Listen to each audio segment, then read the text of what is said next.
सेवा पर्व के अवसर पर जिले में वृक्षारोपण कार्यक्रम का आयोजन किया। सदर रेंज अंतर्गत शीतला चौकी धाम में प्रभारी मंत्री और नगर विकास मंत्री AK शर्मा ने मौसरी का पौधा लगाकर सेवा पर्व की शुरुआत की है। इस अवसर पर उन्होंने पर्यावरण संरक्षण पर हरियाली बढ़ाने के लिए आम और अन्य फलदार पौधों का वितरण भी किया है। कार्यक्रम में सांसद सीमा द्विवेदी, विधायक शाहगंज रमेश सिंह, विधायक मड़ियाहू डॉक्टर RK पटेल, जिला अध्यक्ष पुष्पराज सिंह और नगर पालिका अध्यक्ष मनोरमा मौर्य, चौकी प्रभारी ईशचंद्र यादव सहित अन्य प्रतिनिधि व अधिकारी मौजूद रहे हैं।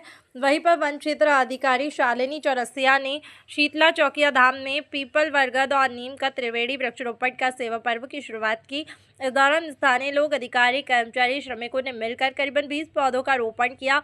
वन संरक्षक डॉक्टर सिंह ने सेवा पर्व की भावनाओं पर प्रकाश डालते हुए विकसित भारत की संकल्पना, स्वच्छता, पर्यावरण संरक्षण का संदेश दिया। बच्चे और श्रमिकों से संवाद किया और इस अवसर पर प्रभागीय वन अधिकारी प्रोमिला के नेतृत्व में वन विभाग की टीम ने सेवा पर्व के व्यापक स्तर पर मनाने का संकल्प लिया है। माननीय प्रधानमंत्री श्री नरेंद्र मोदी जी के 75वें जन्मदिन पर जौनपुर के जनता की तरफ से, प्रदेश की जनता की तरफ से, भारत की जनता की तरफ से और अपनी तरफ से मैं हार्दिक शुभकामनाएं और बधाई उनको देता हूं। ईश्वर उन्हें दीर्घायु बनाए, उन्हें स्वस्थ रखे और भी ऊर्जावान बनाए, जिससे कि हम भारतवासियों का वो नेतृत्व और भी लंबे समय तक करते रहे। विकसित भारत की विकास की यात्रा जो उन्होंने शुरू किया है, उस यात्रा के उस अंजाम तक, मंजिल तक पहुंचाने तक उनको ईश्वर स्वस्थ और दीर्घायु बनाए रखे और लंबे समय तक हम लोगों को उनका मार्गदर्शन से मिलता रहे। इसके लिए प्रदेश की और देश की जनता के साथ मैं भी प्रार्थना करता हूं। आज विभिन्न कार्यक्रमों में जौनपुर में आकर के हम सहभागी हुए। प्रभारी मंत्री के रूप में सर्वप्रथम आकर के उनका जो मध्य प्रदेश के धार से उनका जो कार्यक्रम प्रसारित हो रहा था, उसका हम लोगों ने अवलोकन किया, उसमें साक्षी बने रहे, उनकी बातें सुनी। उसके बाद यहाँ के जिले के स्थानीय कार्यक्रम थे, जिसमें महिलाओं के पोषण के लिए, बालकों के पोषण के लिए आयुष्मान कार्ड का वितरण और तमाम विद्यार्थियों को टैबलेट का वितरण, इस तरह के तमाम लोक कल्याणकारी योजनाओं के जो काम थे वो किया गया।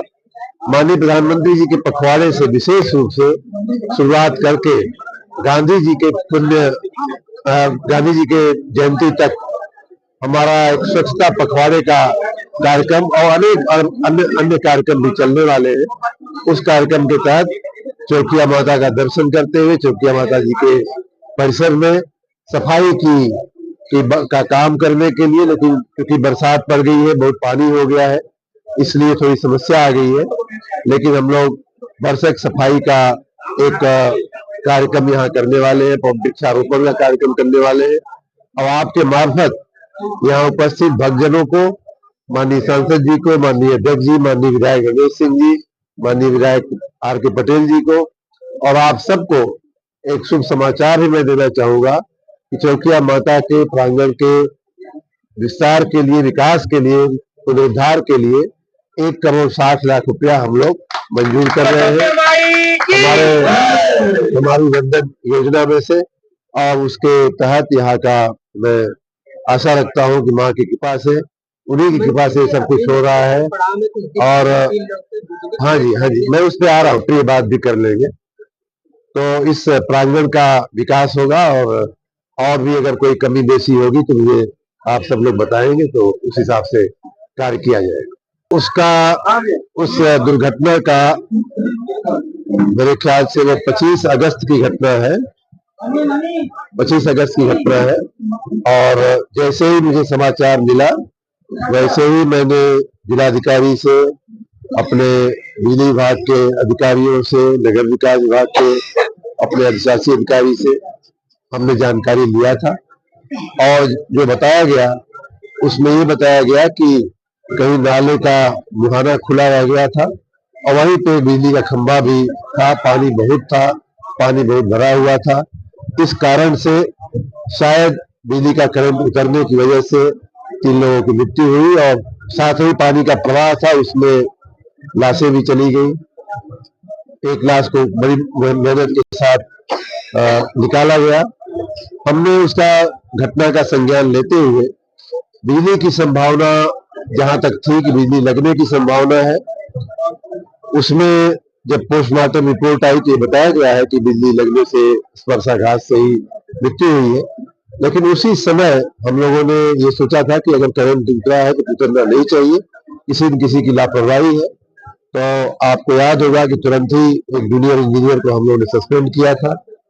साथ ही नगर विकास के अधिशासी अधिकारी को भी हमने डांटा था कि ऐसी घटनाएं नहीं होनी चाहिए। जो नाले का मुहाना खुला हुआ है उसे बंद करने का पूरा प्रयास होना चाहिए। दुखद है, बहुत ही दुर्भाग्यपूर्ण घटना है, नहीं होनी चाहिए। लेकिन होने के बाद की जो प्रक्रिया है उसे प्रशासन ने किया है। अधिकारियों को शिक्षा देने का और साथ ही जो जो प्रभावित लोग हैं उन्हें मुआवजा देने का भी काम किया गया है। और भविष्य में ऐसी दुर्घटनाएं न हो उसके लिए हम लोग पूरी तरह से तत्पर और सतर्क हैं।